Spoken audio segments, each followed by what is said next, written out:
鸿海集团创办人郭台铭28号宣布决定参加2024年台湾地区领导人选举。对此，岛内舆论并不十分意外，因为自5月份在国民党内初选失利以来，郭台铭一直保持很高的舆论曝光度。国民党对郭台铭的参选表示极度遗憾。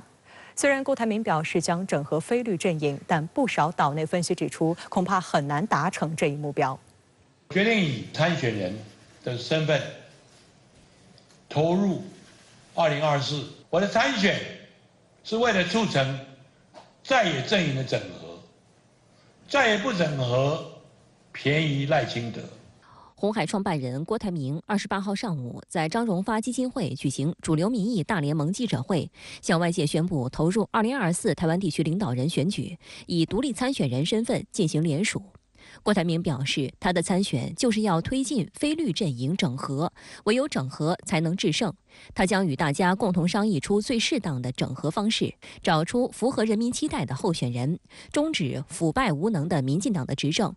根据台湾地区选举办法，想要参选候选人的联署人数应达到最近一次民意代表选举总数的1.5%，这意味着约29万人。按照目前民调，郭台铭的支持率维持在10%左右，外界认为越过联署门槛问题不大。中国国民党随即对郭台铭宣布参选作出回应。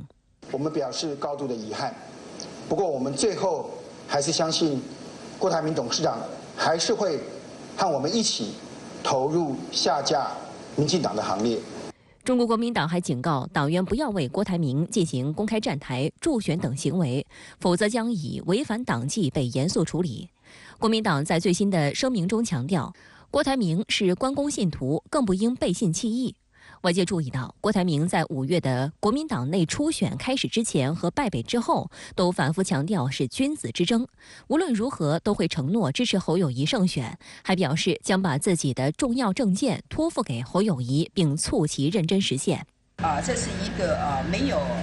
诚信的做法啊。今年5月17号，中国国民党主席朱立伦正式宣布征召侯友宜参选2024台湾地区领导人。当天，郭台铭发文恭喜侯友宜获得征召提名。他表示将信守承诺，会尽最大努力支持侯市长胜选。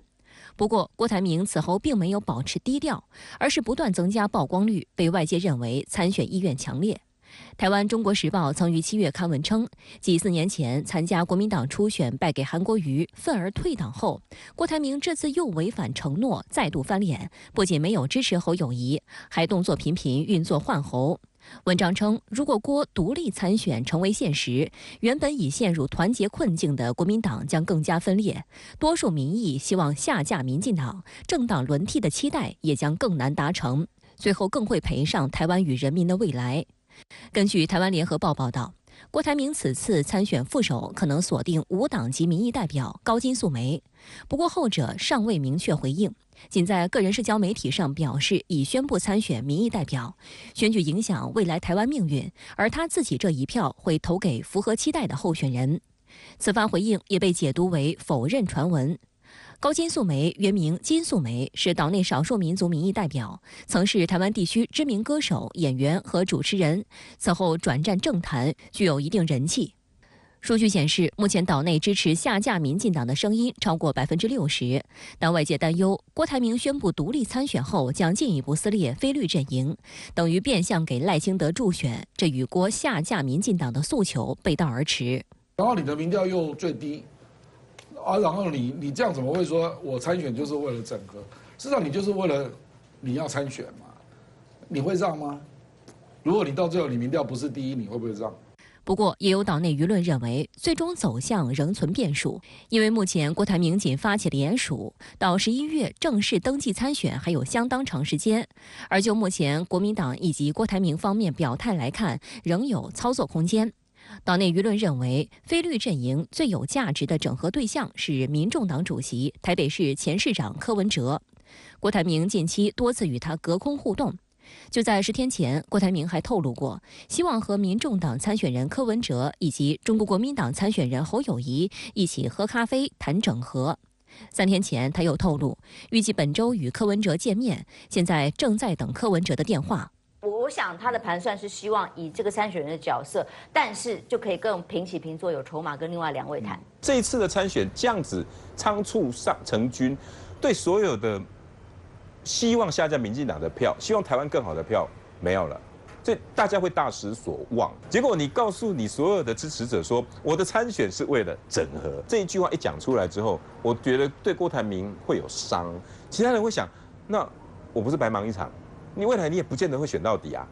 你未来也不见得会继续挂着参选人继续往下走。 那我就为什么现在要支持你？就在岛内下架民进党的民意日渐升温之际，赖清德阵营再爆丑闻。据岛内媒体报道，赖清德疑似动用网军，以每次任务出价3000元新台币，约合人民币690元，吸引岛内年轻人为赖清德的视频账号做数据、刷流量。 报道指，台南市青年台湾队近期以给予学生社团赞助费的名义，要求成员为赖清德的影片按赞留言，照作者可拿到3000元新台币。中国国民党副发言人吕晴伟痛批，民进党的网军难道从1450翻倍成3000了吗？他质疑，如果影片品质好、内容优、又具讨论度，不需花钱也能获得网友的讨论与分享。如今沦落到要花钱，岂不是赖清德阵营对自己的影片内容也没信心，自己也觉得自己无法获得年轻人真心诚意的支持？民进党豢养网络水军，也就是所谓的1450，